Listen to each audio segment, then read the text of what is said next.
In the quiet parlours of Victorian homes, beneath heavy velvet drapes and the soft glow of filtered daylight, families gathered for one final portrait. The subject did not move, did not breathe, and would never smile again. Yet the camera was prepared with the same care reserved for weddings and christenings. This was post-mortem photography, an intimate and often misunderstood ritual that transformed grief into something tangible, something that could be held in the hands long after the body was laid to rest. To modernize, the idea can seem unsettling, even macabre. Photographs of the dead posed upright, arranged beside siblings, or resting as though asleep circulate online without context, stripped of the sorrow and love that shaped them. But in the Victorian era, death was neither hidden nor sanitized. It was a frequent visitor. High mortality rates, particularly among infants and children, meant that nearly every family would confront loss, often multiple times. In a time before antibiotics, before modern surgery, before widespread vaccination, illness could claim a life in days. For many households, a photograph taken after death was not morbid curiosity. It was the only portrait they would ever have. Photography itself was still a marvel in the mid-19th century. When Louis Daguerre introduced the daguerreotype process in the year 1839, it revolutionized the way people recorded their lives. Painted portraits were expensive luxuries, accessible primarily to the wealthy. Photography, while still costly in its early years, gradually became more affordable. It allowed ordinary families to preserve likenesses with astonishing accuracy. The camera did not flatter or idealize. It captured the fine details of a face, the curve of a hand, the texture of lace and hair. For grieving families, this new technology offered something unprecedented: permanence. Memory could fade, but a photograph endured. Post-mortem photography emerged naturally from this cultural and technological moment. If a loved one died before sitting for a portrait, the bereaved often summoned a photographer quickly. Time was limited. Without embalming, still not widely practiced outside certain urban centres, decomposition began swiftly. Windows were opened to admit natural light, as early photographic processes required long exposures that could last several seconds or more. The deceased would be washed, dressed in their finest clothing, and arranged carefully. Contrary to popular belief, many post-mortem photographs depicted the dead lying peacefully, as though asleep. This last sleep motif was common, particularly for children. They were placed in cribs, on sofas, or in their mother's arms, surrounded by familiar objects. Flowers might be tucked into small hands, symbolizing innocence and the fragility of life. In these images, death appears gentle, almost serene. The intent was not to shock, but to comfort. In other cases, especially when the deceased was an adult, photographers employed subtle techniques to create the illusion of life. Bodies were sometimes propped in chairs using hidden stands or supports. The head might be stabilized by an adjustable metal brace concealed behind clothing. Eyes, which often appeared sunken or partially open after death, presented a particular challenge. Some photographers painted pupils onto the eyelids of the final print, giving the unsettling impression of a steady gaze. In rarer instances, eyes were physically opened for the exposure, though this was far less common than later myths suggest. Family group portraits were especially poignant.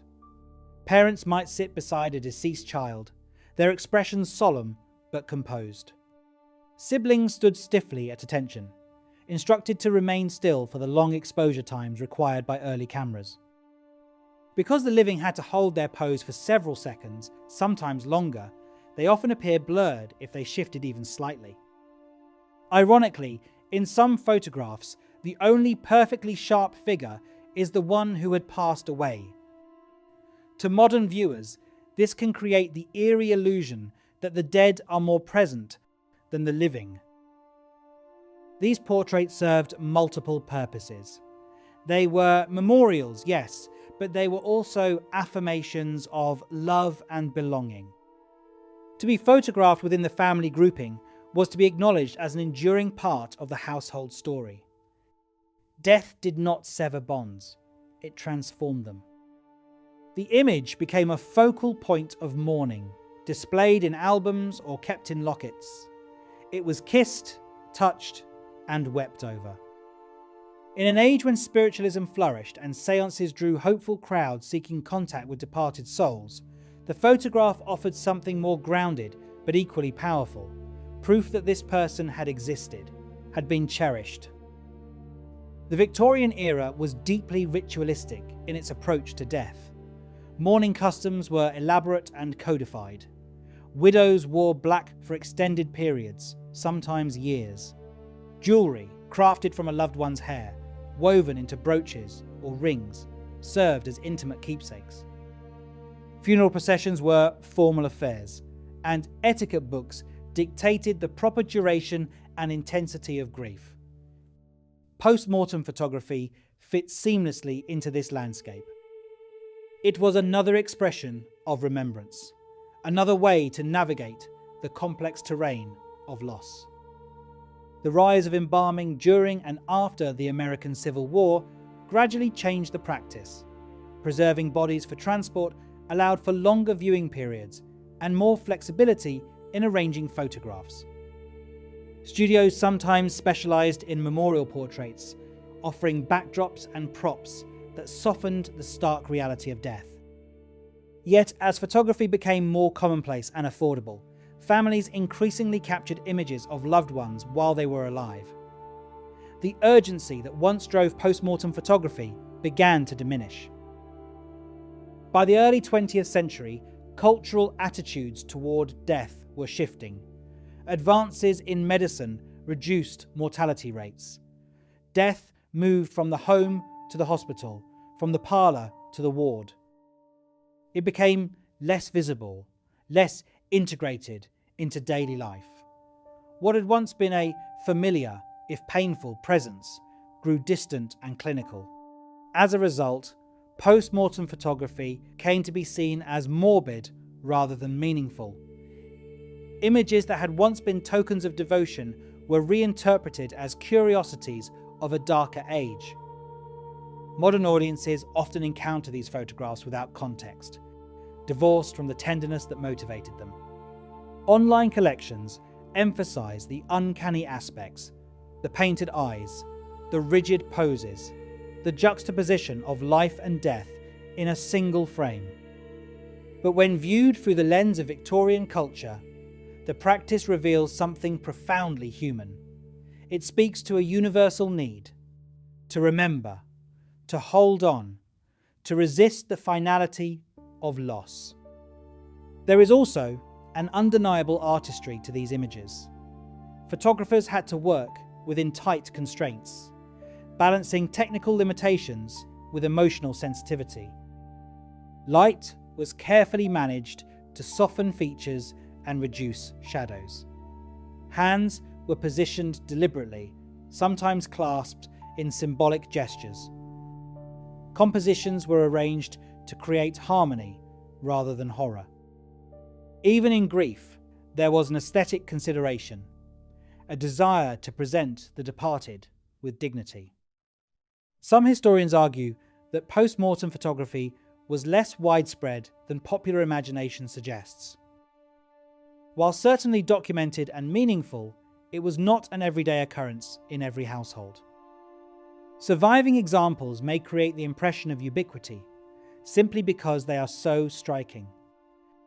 Still, for the families who chose this path, the photograph was not an oddity. It was a final act of care. In examining these portraits, we are forced to confront our own discomfort with death. The Victorians did not flinch from its presence. They dressed it, posed it, and faced it directly through the unblinking eye of the camera. In doing so, they left behind a record not only of mortality, but of love. The images remind us that grief has always sought expression through ritual, through art, through memory, preserved against the erosion of time. The true story of post-mortem photography is not one of morbidity for its own sake. It is a story of devotion in an era shadowed by loss. It is about parents who could not bear to let a child vanish without a trace, about spouses who needed one last likeness to steady their hearts. It is about the fragile intersection of technology and emotion, where chemistry and silver salts became vessels for remembrance. These photographs endure because they touch something timeless. Though our customs have changed and our cameras now fit in our pockets, the desire to capture and preserve the faces we love remains unchanged. The Victorians simply extended that instinct to its final boundary. They stood in the presence of death and said, "You will not erase this person entirely." In that defiance, there is both sorrow and strength. As we step back from these solemn portraits, we can see them not as relics of a morbid obsession, but as windows into a culture that met mortality with ceremony and care. They challenge us to reconsider how we remember, how we mourn, and how we honour those who pass beyond our reach.